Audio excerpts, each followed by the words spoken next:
Zəfər Muzeyinə ziyarət eləmək istəyənlərin nəzərinə bir xəbəri diqqətinizə çatdırırıq. Bugün 9 noyabr tarixidir.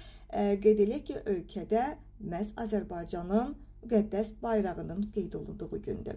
Belə ki, Bakıda 8 noyabr tarixində açılışı olan Zəfər Muzeyi bugündən ziyarətçilərin istifadəsinə verilib və ölkə başçısı İlham Əliyevin müvafiq tapşırığına uyğun olaraq ziyarətçilər şanlı zəfər tarixinin əbədiləşdirildiyi muzeylə 9-11 noyabr tarixlərində ödənişsiz qaydada tanış ola biləcəklər.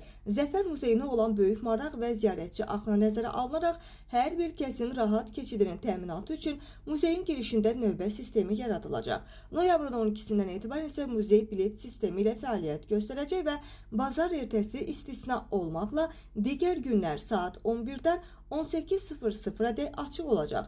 Azərbaycan vətəndaşları üçün məktəb yaşlı uşaqlar ödənişsiz, tələbələr üçün 1 Azərbaycan manatı, böyüklər üçün isə 5 Azərbaycan manatı olacaq.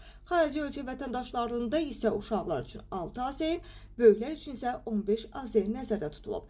Şəhid ailələri, müharibə iştirakçıları, hərbi qulluqçular və 1-ci, 2-ci qrup əlilliyi olan vətəndaşların muzeyə ziyarəti isə ödənişsiz qaydada həyata keçiriləcək.